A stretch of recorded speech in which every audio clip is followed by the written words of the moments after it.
Hello again and welcome to Formula First TV. In this episode we take a look back at round 6 of the season at the New Zealand Grand Prix at Manfield. Ryan Hallier returned as a wild card for the event and picked up where he left off as he topped both practices on Friday and was fastest in qualifying.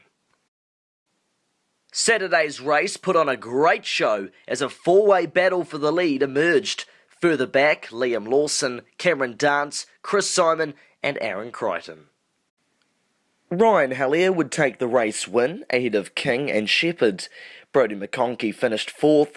Aaron Crichton won the battle for 5th. In race 2, the somewhat familiar sight of Hallier leading returned as he battled with King, McConkie and Shepherd for the win. After a less than ideal start by Liam Lawson, the Speed Sports Scholarship winner was set to the back end of the field, making his job much harder. Although the rookie put the pedal to the metal as he climbed his way back through the field to be running in the battle for 5th when he and Bob Dillow came together, the collision caused a puncture on Lawson's car and forced him to the pits. Hallier would again prove fastest as he took the race over King, McConkie and Shepherd. The remaining top 5 contestants then battled it out for the remaining 4 laps to find Chris Simon was the one who played his cards right to get the position ahead of Crichton, Dance and George. Liam Lawson's damage meant he did not finish. The final race of the weekend started with Ryan Hallier taking the early lead with King, Shepherd and McConkie not far behind, and Chris Simon in hot pursuit.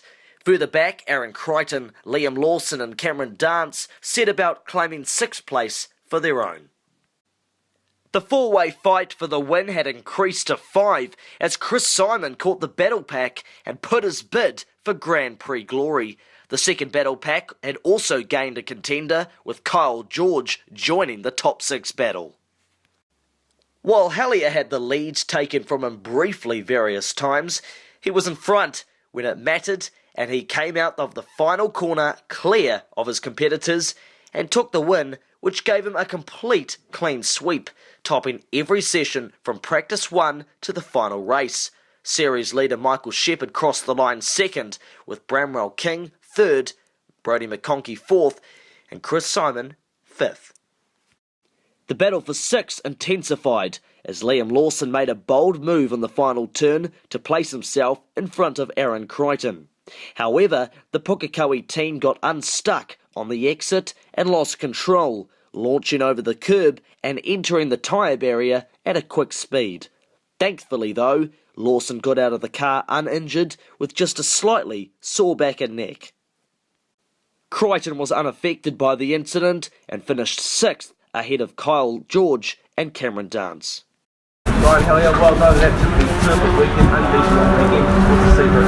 Thanks, Jordy. We've been working hard. We've got a few years in the sport, and it's something new that's nice to actually go out there and really dominate. So very happy to. You look fast in practice and followed up again in the second practice, top qualifying, top the race, and all 3 races, sorry. I don't know if that's ever been done before, but it's pretty hard to do in this class. What does that mean? Yeah, it's a big thing for us, especially to run away from the group in the last race. There's so much advantage in running in the toe, so it showed our speed, and we were to be in the 22s and qualifying. The track's been resurfaced. What difference does that make to the field of the car? Yeah, I think there's quite an advantage with that track, and we've certainly got a little bit more power than we had at Pukekohe. Our valve lift was down 1 mil after we found out we ruined the cam at Puke, so having a fresh cam in there certainly helped us. The top 3 in the championship remained unchanged, with Shepherd extending his lead over King and McConkie. Liam Lawson's double DNF allowed Aaron Crichton to slot into the top 5, just 25 points ahead of Lawson. Alex Hawley drops out of the top 10 as Liam Foster and Dave Scammell climb into 10th and 11th respectively. That's it from Manfield. We'll see you next time at the penultimate round of the series at Bruce McLaren Motorsport Park.